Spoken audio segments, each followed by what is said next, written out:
Previously on Kyle and Nick on Film.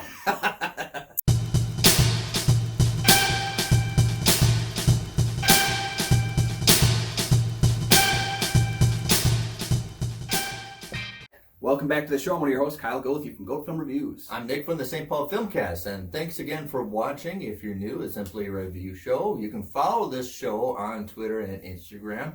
Also, check out the Patreon for some great deals and get to tell us what to do. Today, we're going to wrap up the animation of the Batman, The Long Halloween, Part 2. Is it really Part 2, or is it to be continued, but we'll figure it out. So, all right, so Batman, The Long Halloween, Part 2 follows as the holiday killer is still on the loose in the new year. Yep. And Jim Gordon and Harvey Dent are still scrambling to keep up, with Dent's marriage seemingly crumbling under the weight of his responsibility. But Batman is nowhere in sight. Bruce Wayne is trapped under the manipulative powers of Poison Ivy. As the months and killing continue, Gotham seems ready to self-destruct. So it definitely is a great adaptation from the book. Mm-hmm. There's a lot of differences, but I do like the color. Like we talked about the first part, I do like the look of this. I do like the cleaning up of the DC comic animation. Yeah. I do like it where it goes, but for this, from compared to Part 1 to Part 2, I'm gonna say right now it feels flat. Okay. A little more flat than the first time, and I don't know, maybe because we get the resolution, we get the resolve, we know where it's going, we know it's going to happen to Harvey Dent, and it's almost like we're waiting for it to happen. But for me, it just seems a little bit flatter than the first part. I think part of it is that while you're doing a comic book, graphic novel work like this, you can give yourself over to these little side plots a little bit more frequently, but knowing that this is a 2-part film, that this is a 3-hour event, if you will, little things that should really have triggered with me and should have made me really excitable, like my favorite Batman villain, Scarecrow, getting some time. You're right. It just didn't feel like it was there, because at this point it's kind of like, okay, we're in Part 2, let's get the clock ticking. Yeah. And I know that we're trying to adapt a comic book, and I do, from everything I've read up on, this is a fairly strong adaptation overall, like you mentioned. There are definite differences, and we'll get into those as we go through. Yes. But I like also, as we mentioned, with the visual look of it, they have to make this and not only an adaptation of The Long Halloween, but also make it a follow-up to Superman, Man of Tomorrow, and Justice Society, because they're part of the new continuity. So it has to look like those movies while still be its own thing. And that's really tough when you have thousands of artists working on different graphic novels and you're kind of cherry picking what you want to do for your universe. Right, yes. But here you have all the villains get together, but you don't necessarily have a lot of the friction between the villains. It's almost like as soon as the freaks move in, they almost like get along together. Yeah, it kind of felt like the Batman 60s show. Yeah. When they all get together, because they're not vying for power. Yeah. The only two villains who are fighting really are Falcone and Maroni, you know? Yeah. Which is the whole basis of the story, is the mob family's fight keeps the freaks at bay. And once the whole mafia crumbles, it's playground for the freaks to move in. Which is the whole, if you didn't know, Long Halloween is kind of loose. The Dark Knight is basically based on. Yeah, you can see a lot of parallels through it. In fact, it's almost like they didn't know they were going to do the Long Halloween partially for the Dark Knight, so when they got rid of Falcone and Batman Begins, it's like, oh crap, like how do we shoehorn some sort of friction into the film?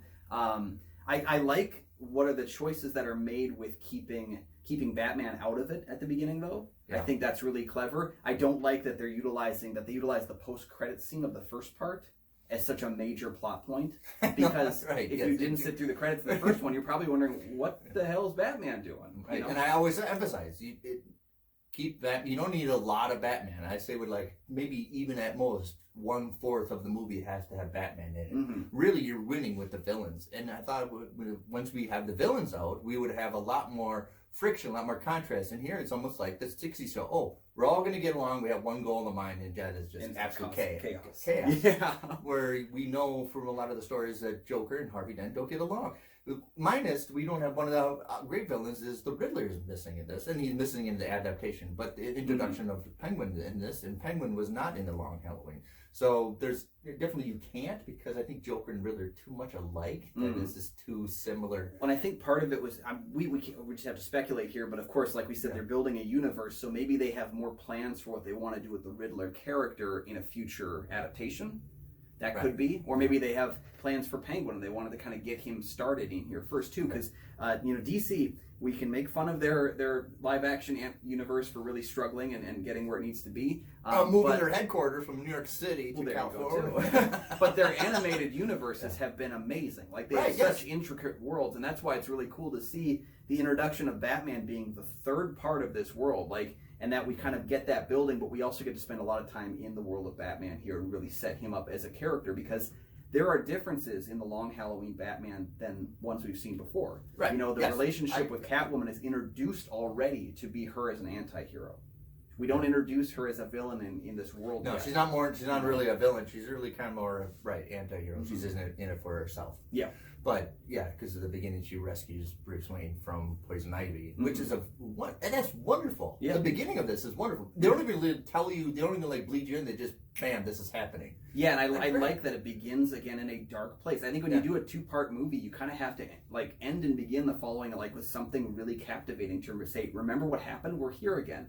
That's why you know, like for example, the Gollum scene at the beginning of Return of the King is like a reminder of, hey, remember this world? We're back in it again. This one, like you said, Batman taking him out for 15, 20 minutes of the narrative. Right. It's a cool idea because, like you said, you take out Batman, you let the freaks run around for a little bit, and then you have him kind of come in to clean up. Because I always thought Batman should be like Columbo with a cape. He's never in the first act. He shows up and he says one more thing, you know, and he's here. So there's in the comic book where there's a murder scene and then they're investigating the murder, and all of a sudden Batman just spirals down from his grappling gun and talks to Gordon, and then he goes back up. It's just a whisper, it's just a vapor.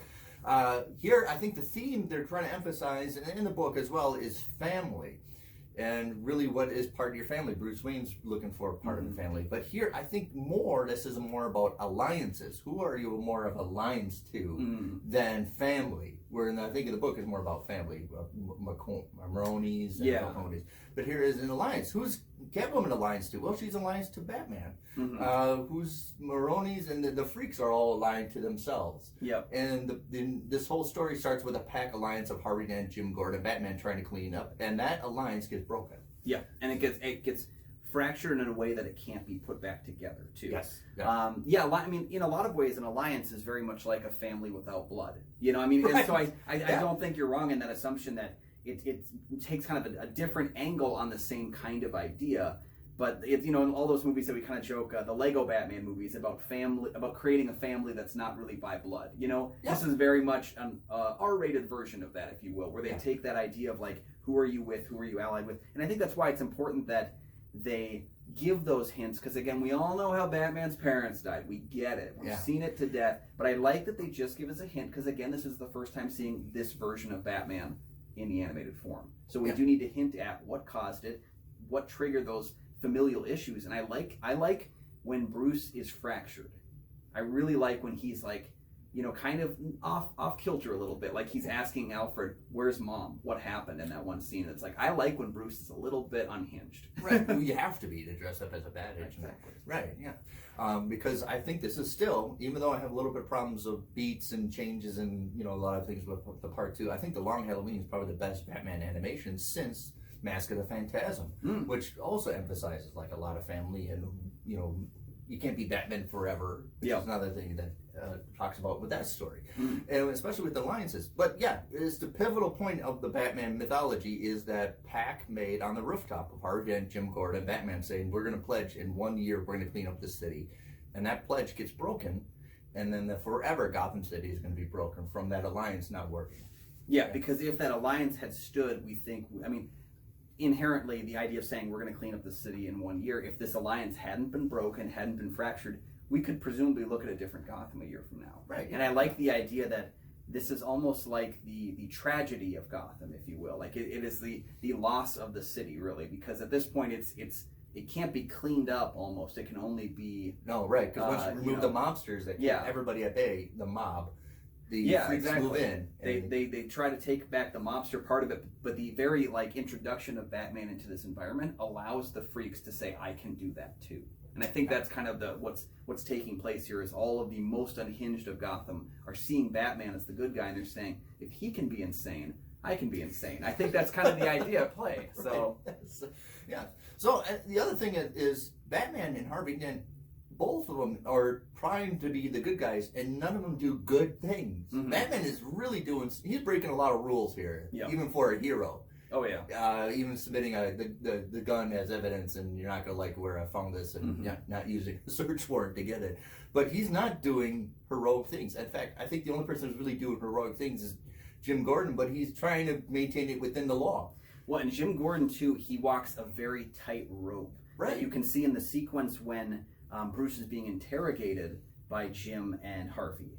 Because, even that element of Bruce Wayne makes a joke about sleeping with a guy's wife, and that's why he didn't give a statement. And Jim laughs, and then he realizes, like, that made me uncomfortable to kind of, like, promote that in a way. And then you get Harvey entering with blaming his family, blaming the Wayne family for getting the Falcones everything they needed. And then, Jim pushes back, too. He knows that that's true, but he also is like, we can't do this. We can't push in this way. And so Jim Gordon is perfect because he's driving between these two, and he's trying to hold the relationship together.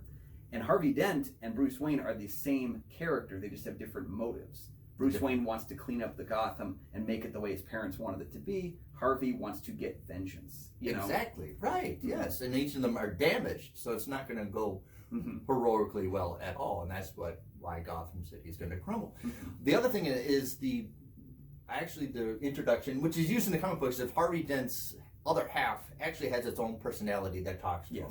And that's not really in the movies very much, but it's almost in the comic book, that it's a split personality, that this other sphere, this mind, talks to him, where it's almost like a split personality. Yeah. That needs to come out. It's almost like an emergence to come out. So in the way that's portrayed in the film, I don't know, it didn't 100% work for me into how it started, because it kind of just starts. Right. Like when he gets damaged, I wish there had been a little bit more hints at it in part one. And maybe I need to rewatch the two together. But in part one, it doesn't seem like that's the case, and I thought we were going to start getting that. I thought start getting the turning, but it only happens as soon as he becomes Two-Face. Then the Two-Face voice is born. I wish that there had been more hints of that beforehand, so that way when he was damaged, it's almost like he unleashed the voice. It seems a little more rushed. Yeah.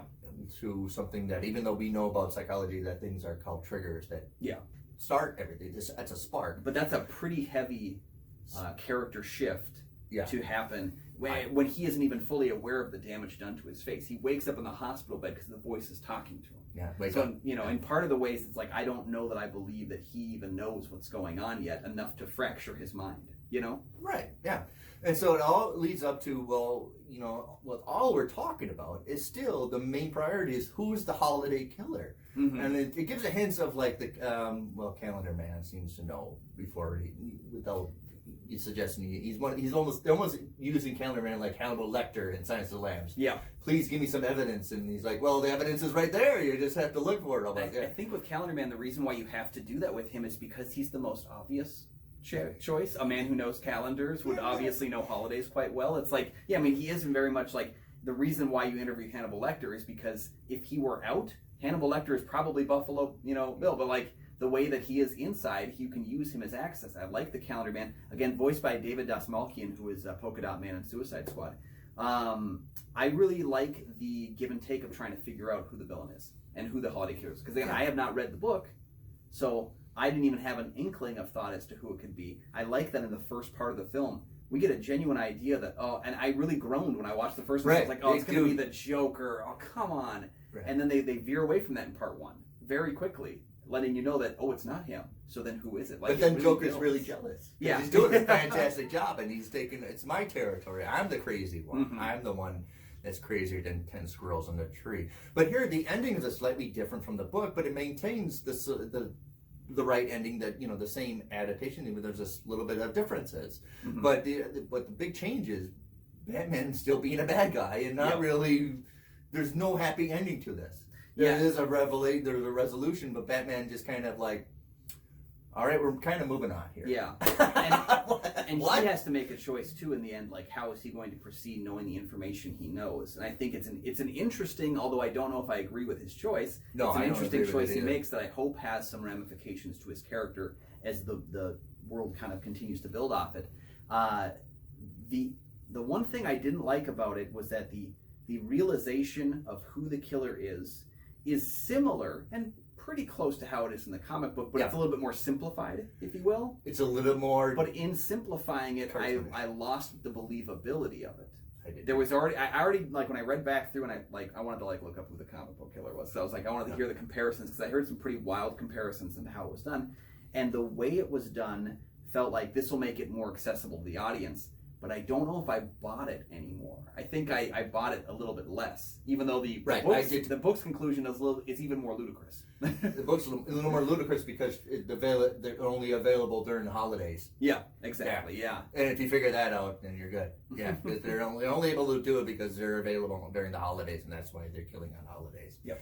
So, but when you said that this film felt a little bit more flat to you, there is one thing that this film did absolutely better than the first movie. Without a doubt, this movie had pacing much better for the passage of time. I agree. Remember, I criticized that with the first film. Right. I said that I didn't believe the passage of time. I didn't really understand the movement that we were going. Right. Part one really rushed it. All of a sudden, boom, we're in Thanksgiving. Well, that's the thing too. Is in part one there was none of that. Like I would, like I said, I would have had a calendar on the wall where like the pages fall off, just to like I would have gone with something as simple something as very that. Tarantino, right? Yeah. Because the problem that you have when you're accessing this is it's.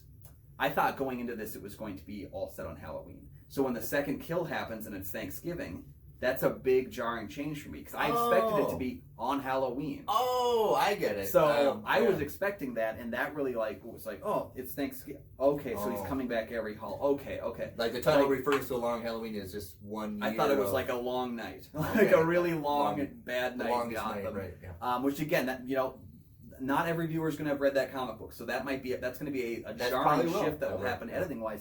When you know that going into the second film, they cover passage of time much better in the second film, and if they have a larger swath of time to cover, because I think it's New Year's Day at the end of the first film, so we've only really covered like 3 months, as opposed to we're having the second part is like we're going all the way to Halloween again. So I think it covers passage of time much better. I knew where we were in the timeline. And it doesn't. I mean, like it doesn't really feed you a lot of stuff. The beginning is right, starts with right. The only problem with the ending is it's a massive exposition dump. It's a Harry Potter, like Psycho. Like once they get him in. Yeah, right. Like Psycho was a huge. At the end, it's an exposition dump where we're just having a lot of. It's about 10 minutes of just. Yeah, and I do think that's a lot of stuff you could have in a deviation from the comic book, because I think when you have it in panels on a graphic novel, it can work with that heavy exposition dump if you do it right. Yeah. And this one feels more of a translation of heavy exposition, but not an adaptation, because in the visual medium of film, you have a lot more opportunity to show. You have more frames than a comic book has. You can show everything happening. You can have flashbacks. You can have connecting the dots. You can have your Columbo moment. And there's a lot of exposition that's just thrown at you really quick. And we agree that a lot of the conflict among the villains doesn't get presented. I think show the contrast. Mm-hmm. Second part, Joker's really limited, where he shouldn't be. You should really emphasize, the playfulness of being, hey, that's now my playground. Yeah. Like a lot of villains, it's my playground now. And I think dealing with the Joker, ever since The Dark Knight, the Joker has been seen in the public eye as being the embodiment of chaos. And in a lot of ways that's true, but he is a character. He is still a character. And I think that if you had shown his jealousy a little bit more, show a little bit of that, like that's kind of, again, when I go back to the Lego Batman movie, the Joker gets a lot of character moment in there because the Joker realizes I need Batman like he needs me in the Lego Batman movie. Yes. He gets a really well-rounded character. And in this film, he does take a back seat when you could have had him showcasing his jealousy and really doing it in a wild way. You could have added a little bit more. And that again, adaptation, you can do that with this property. Especially when they go to shoot out, the villains go, the freaks go shoot out the mobsters and everything. But here you just have Joker, having a gun. Wouldn't you have fun, like, we're playing with guns now, like have a toy gun or something like that. Something's ridiculous that we know about. Because there is some interplay with the villains. Primarily, I think of that scene with the new Two-Face now, kind of talking with Solomon Grundy in the sewers. Yeah. There is an interplay between them as he kind of begins to understand this creature of the sewers, and he begins to see, like, even though he's only getting like brute-like answers, you know, that don't really give him information, he's having a moment with another villain, and he's forging that bond, if you will. And it's weird to say bonding villains, but like it's forging that interplay that they could use together later on. We don't get that with the other villains as much. So when they all come together and glob into a blob of villainy, that didn't really translate to me. Yeah. So overall, I think the whole 3-hour thing is great. Obviously, we're nitpicking a little bit of beats and everything, but I still say it's one of the best animations since Mask of Phantasm. It's a lot of things to juggle, and that's still it's hard to do. The ending, and I know where we're going to go to begin with, and the ending is just kind of a little flat, but part 2 is a little more flat. I really love the first part. They got the first part right, and they got the first part you don't need to use Batman all the time. See, and for me, peppered a little bit. I think while I think the first part's better, I think I had more enjoyment in the second part because I felt the movement towards that goal line. Like I knew we were coming into a landing. And so I might actually prefer the second one, even though I kind of think the first one's better. Well, I know the courtroom scene. I mean, we all know it's going to happen. Just do it. Just do it. Throw the thing in his face and say the line, eat through concrete. We know it's going to happen. Yeah, that's true. Yeah. I liked the way it kind of came in for a landing. I did like some of the more like fracturing beats of characters. Again, I like seeing Bruce completely damaged because, like you said, a man who walks around in the bat costume fighting evil is not 100% sane. And this new Batman with Robert Pattinson, he's going to look completely damaged. I think this is going to be right. Oh yeah, right. And I think a good Batman movie really teeters on trying to be a horror film. And because again, he's a monster. Right. He is a guy in a suit, but he's Godzilla. He's the monster, you know. And even though he's doing the good things, he's protecting like Godzilla does. He does massive wrong things. Yeah. In the Long Halloween, he's doing massive wrong things. Yeah. One last thing I want to cover though. This is the 5th animated Batman movie to score the R rating, and I gotta say I don't see why. I don't either. They dropped in some F-bombs, but they felt to me like you're using an F-bomb to get an R rating. Or a character smoking, I think, for kids. Yeah, because I think PG-13 is automatically triggered when someone smokes. I wrote a big paper in college about Superman Returns, how it only got a PG-13 because Lois smokes. But to trigger the R rating, I don't think there's a whole lot of gore in the film that would have triggered that. It had to be those 2 F-bombs at the end of the movie, and it was like, that just felt to me like you're wasting your R rating to try and get some controversy. I agree. It's a little more publicity. Yeah, and it just, I mean, if you're going to do that, I noticed in the first one being PG-13, this one being R, I was like, there better be a reason for that shift, because you were introducing that first film as something that you're saying, kids can watch this with parental guidance. With R, you're saying, kids can't watch this, so they'll never find out who the killer is. But I think a kid's 5 or maybe younger or maybe around 5, 6, probably get bored with this. It might, that might happen. Or I think this is more like 13 or older would appreciate it. Yeah, I agree with you on that. I don't think it's as strong as Batman versus the Teenage Mutant Ninja Turtles, but I do think it's pretty darn solid altogether. What did you think about Batman: The Long Halloween Part 2? If you guys could, please try to limit your spoilery comments down below, just for people that haven't seen it, or give some spacing in there so that it doesn't ruin the experience for other people. But let us know your thoughts on this film, on the 2-parter. Do you think it needed to be 2 parts? Do you think they could have done it in 1? What's your favorite Batman animated film? Let us know in the comment section down below. There you go. I think... Batman versus the Teenage Mutant Ninja Turtles. Yeah, it's gotta be Ninja Turtles for me. I'm sorry. Or Death in the Family. I really like that Choose Your Own Adventure, Death in the Family that they did. So that one's pretty solid as well. So let us know your thoughts on that as well. And don't forget, while you're down there, as Nick mentioned below, check out subscribe. Please comment, share the video, and don't forget to check out that Patreon. You can join other people like our patrons by checking out that. For tiers as low as $1, $5 and up help gets you into our rotation about picking movies that we do for our Patreon selected episodes. That's right. And then you also get access to our show Picks with Kyle and Nick that has monthly episodes on our patrons only. Yeah. So you can check that out by clicking the link down below and learning more. Until next time, my name is Kyle Goethe, and you can find all my film reviews on goathefilmreviews.com. I'm Nick from the St. Paul Filmcast, and thanks for watching.